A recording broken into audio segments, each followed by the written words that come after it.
부동산 절세는 1주택자냐 다주택자냐 거기서 선택하는 겁니다. 비과세를 이용하시려면 실거주 갈아타기, 나는 그냥 돈은 버는 만큼 세금을 내고 사업을 하겠다 이렇게 생각하시게 되면 명의분산이 필수다. 안녕하세요, 미세영입니다.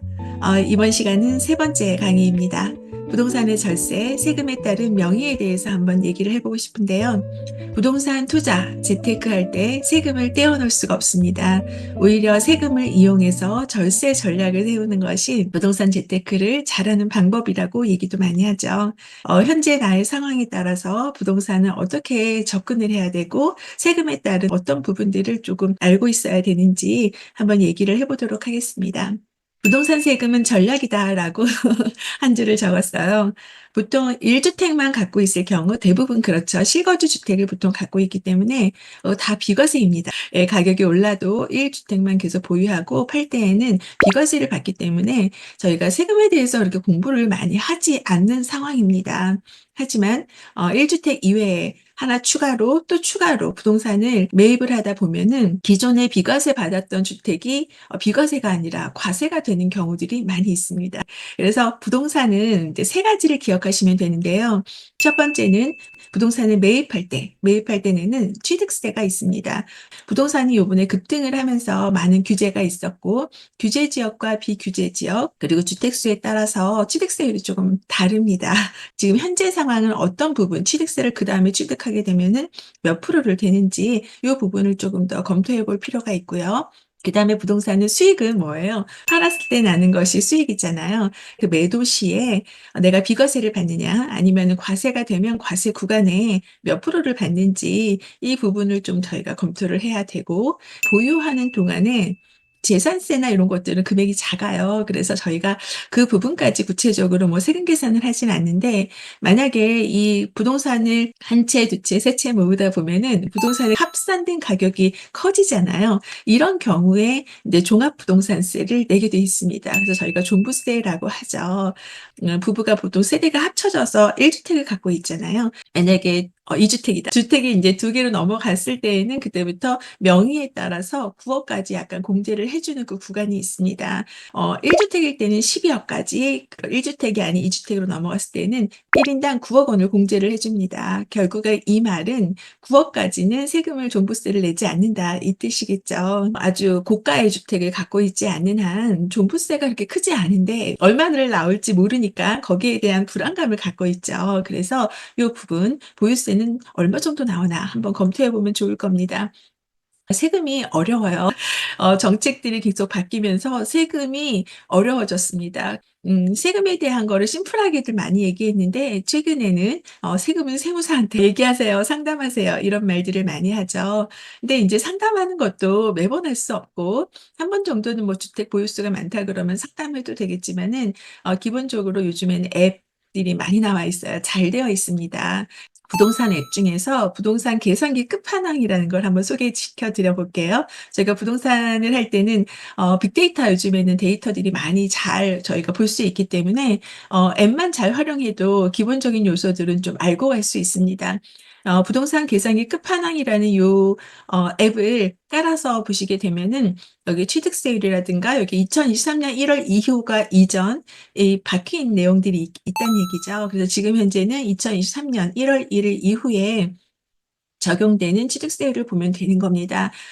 부동산 경매기 초반은 주택을 기준으로 얘기를 하고 있습니다. 주택을 기준으로 하는 이유 중에 하나는 우리가 팔아야 수익이 나는데 다른 부동산에 비해서 주거용은 매수도 쉽지만 매도도 좀 양호합니다. 왜냐하면 그 수요가 많기 때문에 매매를 한다라고 가정을 하고 2025년 1월을 기준으로 했을 때에는 요 네 지역만 규제 지역이고 그 외에는 전부 다 일반 지역으로 되어 있습니다. 그리고 만약에 1주택이면 1주택이라고 1주택 이하면 1, 2주택을 얘기하는 거겠죠. 그리고 3주택부터 중과를 한다는 얘기인데 여기에 이제 빨간색으로 되어 있는 거는 조정 대상 지역 중과 지역이고, 그다음에 4주택도 12% 중과 지역, 이렇게 8% 12% 넘어간다는 얘기입니다. 그래서 일단 이런 게 처음에는 되게 어려워요.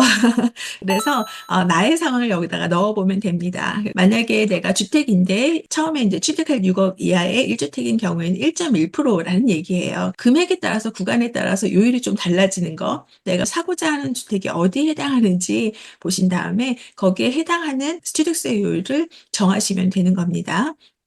6억 이하인 경우에는 1.1%다. 여기서 인제 농어촌세라고 85제곱미터 초과됐을 때에는 0.2%가 추가로 붙는다. 요 부분을 인제 생각하고 계시면 되겠죠.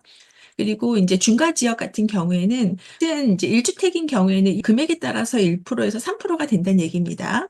만약에 내가 일반 지역이면 1에서 3% 인데 조정 대상 지역에 있는 물건을 취득을 한다라고 했을 때는 1주택인 경우에는 1에서 3%가 많은데 3주택부터는 12%입니다. 그리고 법인은 모든 주택이 전부 다 12%이고 법인에서는 12%가 아닌 거 공시지가 1억 이하만 이제 취득세가 1%로 다 동일하게 되어 있기 때문에 그 외의 것들은 전부 다 12%입니다.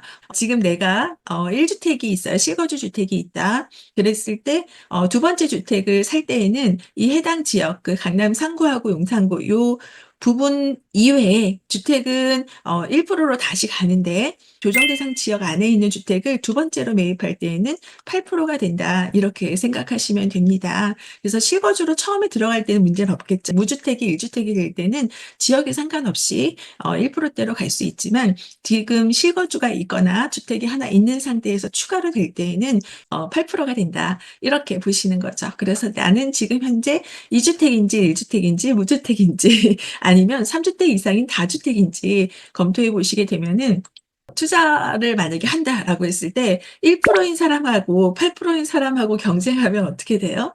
1%인 사람이 무조건 이기겠죠. 그래서 지금 현재 다주택자들은 취득세의 그런 허들 때문에 경쟁 대상이 뒤로 밀리다 보니까 이런 내용들을 어떻게 보면 투자를 규제하는 그런 세금 정책이다 이렇게 보시면 됩니다. 그래서 지금 시작하시는 분들은 현재 내 주택 수가 몇 개인지 보신 다음에 거기에 해당하는 그다음에 내가 취득할 때 몇 프로인지를 같이 검토해 보시면 됩니다. 주택 외는 4.6%입니다. 여기 4.6% 되어 있죠. 예시를 한번 들어 볼게요.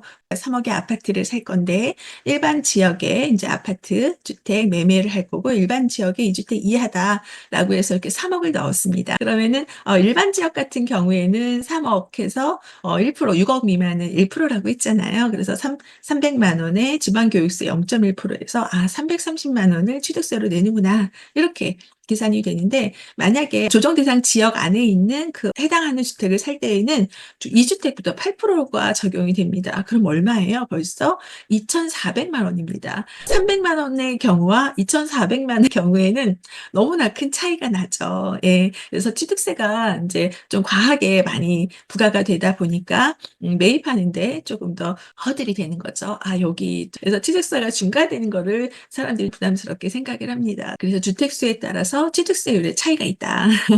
이제 양도세입니다. 양도세가 일반적으로는 2년 이내에 팔게 되면 70%의 세금이 부과됩니다. 결국에 여기다가 인제 주민세까지 하게 되면은 77% 예요. 예를 들어서 내가 1억의 시세 차익을 얻었는데 77%를 세금으로 내고 23%만 제 수익이 되는 거예요. 거기서 뭐 이렇게 저렇게 다 떼면 실제로 남는 게 별로 없죠. 그래서 일반적으로는 2년 이상 보유했을 때 일반과세 이 구역으로 넘어가는 거거든요. 보통은 주택을 매입하고 2년 이후에 매도를 하는 게 일반적입니다. 세입자를 들인 다음에 2 년에서 4년 보유한 다음에 거기에 시세 차익이 난 금액에 따라 이렇게 세율을 적용한다 이렇게 보시면 됩니다. 그래서 양도세는 과세 표준에다가 이 세율을 곱하고 이 누진공제 이 금액들을 빼주면 되는 겁니다. 예를 들어서 양도세가 그 과세 표준이 1억 이다라고 했을 때 여기에 1억 은 여기 35%에 해당이 됩니다. 그래서 35% 거기서 누진세율 1,544만 원을 빼게 되면 실제 양도세는 1,956만 원, 약 2천만 원 정도가 세금으로 나가죠. 그러면 1억을 수익이다라고 했을 때에는 2천 정도의 세금을 떼는구나.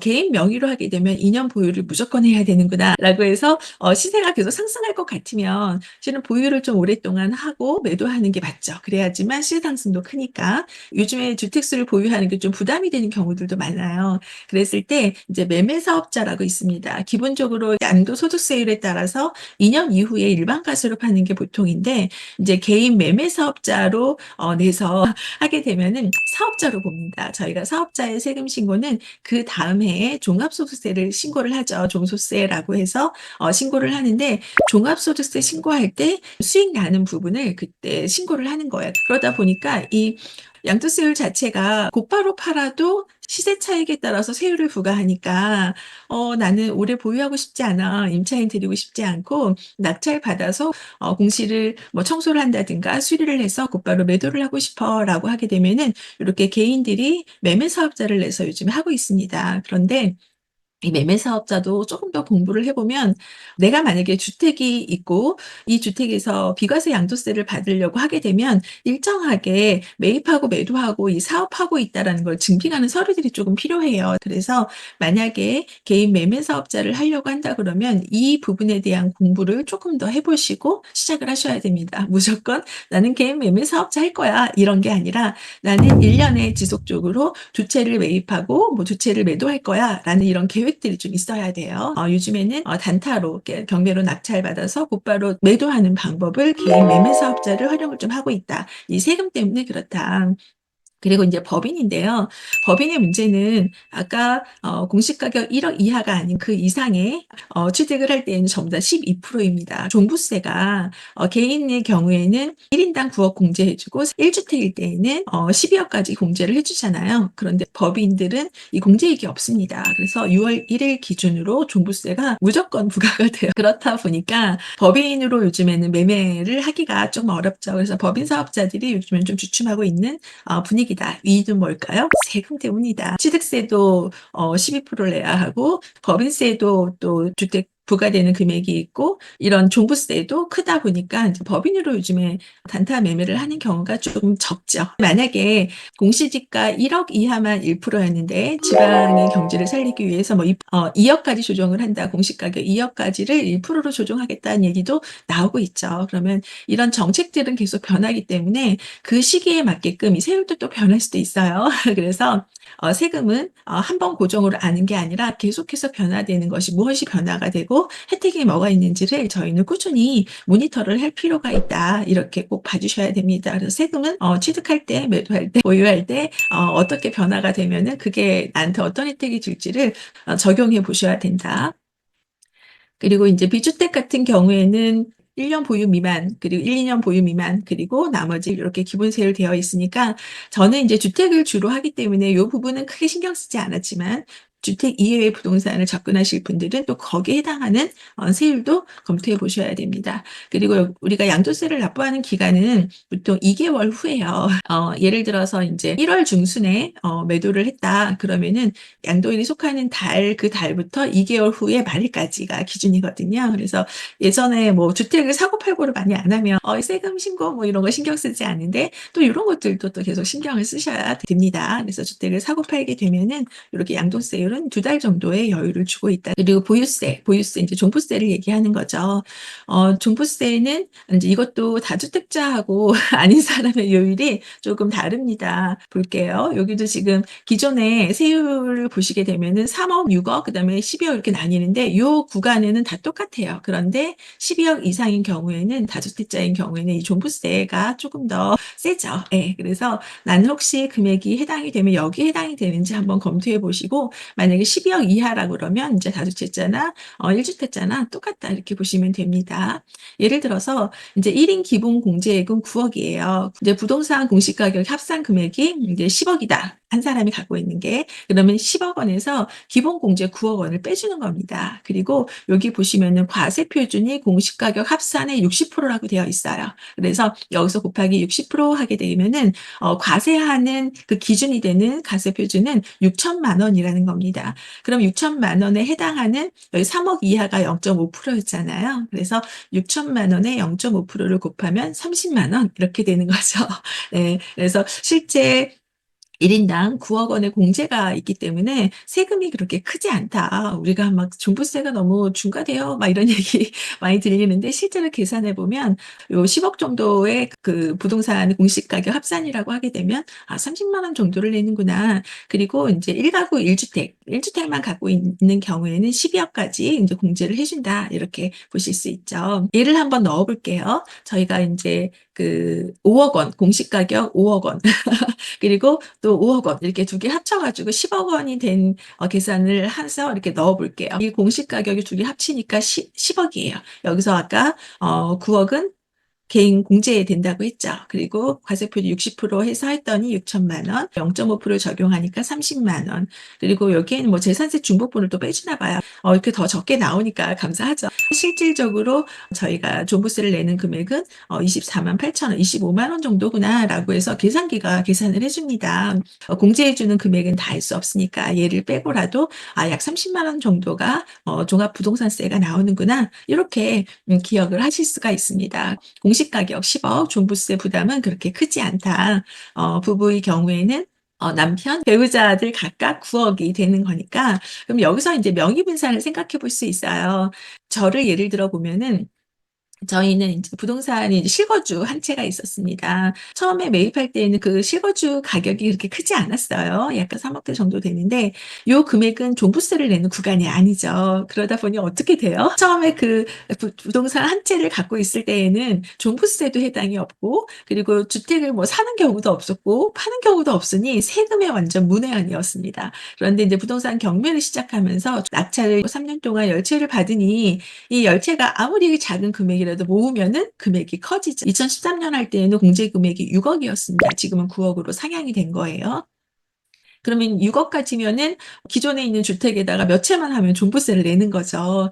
이 명의당 6억 그때 당시에 6억 원이었고 지금은 이제 9억 원이니까 지금으로 치면은 이제 9억 원까지는 공제를 해 주니까 어떻게 인제 하면 되냐면 실거주는 좀 좋은 부동산을 저희가 매수를 하다 보니까 만약에 배우자 명의로 실거주가 되어 있다 그러면은 배우자는 그 실거주하는 걸로 9억 을 공제받으면 되는 거고 그리고 투자 목적은 이제 와이프 명의로 하면 되죠. 배우자 명의로 해서 하게 되면 어떻게 될까요? 공시가격 3억 대다 그러면은 3 개의 부동산을 하게 되면 합쳐서 9억 이잖아요. 그러면 9억 공제되면 종부세가 없는 거죠. 그래서 내가 부동산을 실거주와 그리고 투자 목적의 명의를 바꾸셔도 됩니다. 이렇게 해서 명의 분산에 대한 부분들을 생각을 해 보시게 되면 세금에 대한 부분들을 고려해서 인제 '투자를 이어가지.' 이렇게 하죠. 그럼 예를 들어서 실거주가 남편 명의면은 '내가 경매로 해서 단타를 계속하겠어. 그래서 사업자를 일반 개인 매매 사업자를 내고 싶어.' 그러면은 이 배우자의 명의로 사업자 등록을 하고 그리고 낙찰을 받고 매도하는 과정을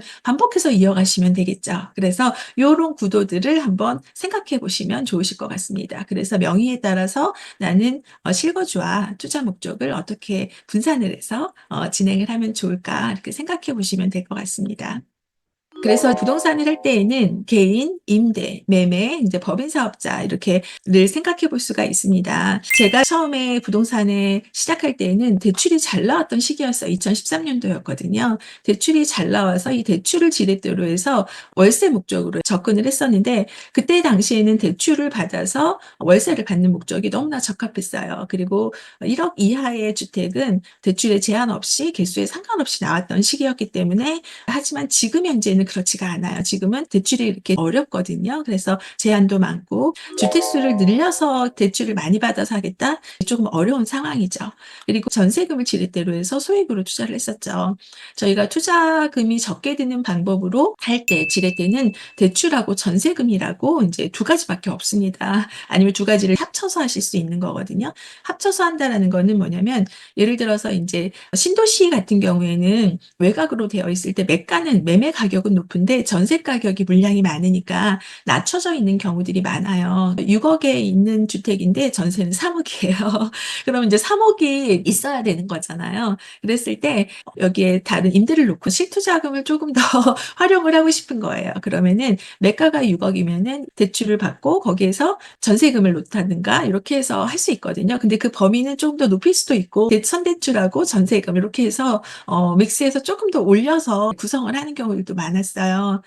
그러면은 나는 대출을 받거나 전세금을 놓거나 이 두 가지를 활용하시면 된다라고 아시면 되겠죠. 그래서 2015 년에서 그다음에는 전세 대출이 잘 나오면서 전세가가 좀 오르기 시작을 했습니다. 실수요자들도 자금을 모아서 인제 월세로 살다가 전세로 가는데 전세 대출이 잘 나오다 보니까 월세보다 전세를 선호하고 전세 대출 이자가 굉장히 저렴했었죠. 이 덕분에 전세금이 올라가는 효과가 많았어요. 전세를 살 수 있는 수요가 많아진 거죠. 그러다 보니 인제 전세 가격이 조금 더 올랐습니다. 많이 올랐었는데 최근에는 허브에서 인제 전세 사기도 있었고 대출도 조금 이런 여건들이 되어 있는 게 현재의 모습입니다. 그럼 만약에 앞으로 전세금이 좀 더 올라갈 수 있고 뭐 이런 보증범위 제한이 좀 덜하고 대출을 조금 더 받을 수 있는 상황들이 온다. 그런 제도가 풀린다고 하게 되면 어떨까요?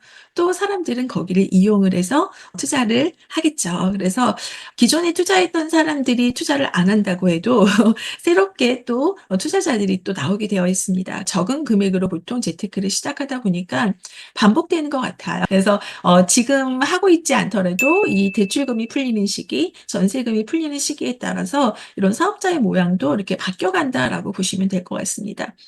그래서 예전에는 임대사업자를 많이 장려를 했어요. "임대사업 해라. 세금을 많이 공제해 주겠다. 혜택을 많이 주겠다."라고 했는데 지금은 그렇지가 않죠. 그리고 또 법인 사업자로 해서 사람들이 한동안 굉장히 많이 진행을 했습니다. 법인 사업자로 해서 매매도 많이 하고 그런데 이 법인들의 또 제한을 했죠. 뭐 종부세 공제해 주는 금액을 없애 준다든가 취득세를 막 12%로 이렇게 하다 보니 법인들은 또 활동할 수가 없게 됐죠. 지금 현재는 개인 매매 사업자를 하는데 여기서 인제 그동안의 경험을 봤을 때 항상 정부는 과하게 뭔가 인제 이슈가 되고 그걸로 문제가 좀 발생할 것 같으면 제재를 가합니다. 그래서 개인 매매 사업자들도 개인 매매 사업자가 되기 위한 정한 룰이 있을 거 아니에요. 그거를 조금 정확히 파악을 하시고 진행을 하셔야지만 차후에 혹시라도 규제가 들어왔을 때 문제가 생기지 않을 수 있겠다. 그래서 항상 과하면 정부는 약간 세금으로 요런 부분들을 규제를 한다. 요 부분은 조금 알고 계셨으면 좋겠습니다. 과거에도 이런 사업자를 활성화가 됐다가 지금 못하는 이유들이 결국에는 세금으로 규제를 하는구나. 세금과 대출로 규제를 하고 있다. 이렇게 앞으로도 그렇게 될 겁니다. 그래서 사업자 세금 선공부 후진행입니다. 세금에 대한 부분은 진짜 공부를 먼저 하시고 진행을 해야 돼요. 각각 사업자별로 어떤 문제가 있는지, 어떤 지켜야 될 의무가 있는지 꼭 공부하고 그다음 명의에 따라서도 '나는 부동산을 어떻게 해야 되지?' '나는 실거주하고 배우자를 사업자로 등록을 할까? 아니면 사업자 등록 없이 2년 보유한 다음에 계속 팔까?' 뭐 요런 것들을 생각할 수 있을 것 같습니다. 그래서 결국에는 수익이 나는 구조로 변화를 합니다. 부동산 정책에 따라서 이렇게 사업 형태도 변하고 있고 정부에서 장려하는 사업을 이용할 수 있어. 이건 뭐냐면 임대사업자 요즘에 얘기하는데 실제로 '개인에게 큰 실익이 없다.'라고 하게 되면 참여하는 사람들이 적겠죠. 사람들이 움직이는 거는 '내 자신이 수익이 나야지만 움직인다.' 이렇게 보실 수 있을 것 같아요. 자신에게 맞는 투자 방향에 따라서 이 재테크를 이어가는 게 중요하다. 이렇게 10년 동안에 요런 수익을 보는 듯 하다가도 따라서 또다시 수익이 나지 않는 구조로가 되고 변하는 모습을 오다 보니까 '누구를 따라서 투자한다.' 이런 것보다는 '나에게 맞는 투자가 어떤 건지를 검토하신 다음에 그 방향으로 가는 게 정말 중요하다.'라고 생각합니다. 그래서 지금 경매 개인 단타는 개인 매매 사업자를 하고 있고요. 법인이 약간 좀 별개입니다, 규제가 너무 많아서. 하지만 법인이 할 수 있는 어떤 유리한 점이 나타나면 법인이 또 움직일 거예요. 그리고 2년 보유 매도는 그냥 일반 과세로 하세요, 사업자 내지 않고. 그래서 임대사업자 등록하는 거를 많이 얘기를 하시는데 저는 개인적으로 비추천을 합니다. 실익이 많지 않다라고 생각이 되어져요. 그래서 이것도 인제 내가 무엇을 목적으로 하냐에 따라서 좀 달라질 것 같습니다. 그래서 절세 전략이라고 하게 되면은요. 인제 "최고의 수익을 가져다 준다." 저는 요렇게 얘기하고 싶어요. 실수요자들이 주택을 많이 보유하지 않고 세금을 절약하면서 가격 상승분을 갖는 거는 약간 비과세가 최고이고 1 주택이 2 주택을 비과세로 갈아타는 요 방법들을 이용하시는 분들이 많아요. 아니면은 "나는 이미 그냥 포기했어. 나는 다주택자가 될래."라고 하시게 되면 명의에 따라서 분산도 하시고 필요에 따라서는 사업자들을 내고 진행하실 수가 있습니다. 부동산 절세는 기본적인 게 이거예요. 1주택자냐 다주택자냐 거기서 선택하는 겁니다. 비과세를 이용하시려면 실거주 갈아타기, 그다음에 과세를 나는 하겠다. 나는 그냥 돈은 버는 만큼 세금을 내고 사업을 하겠다 이렇게 생각하시게 되면 명의분산이 필수다. 예, 명의분산을 하는 거를 한번 생각해 보시면 될 것 같습니다. 그래서 이번에 세 번째 강의에서는 지금 회원님들이 지금 현재 보유한 주택수와 내가 만약에 부동산을 낙찰을 받으면 취득세는 몇 프로가 될지 시간을 가지시면 좋으실 것 같습니다. 오늘도 수고 많으셨습니다. 4강에서 뵐게요.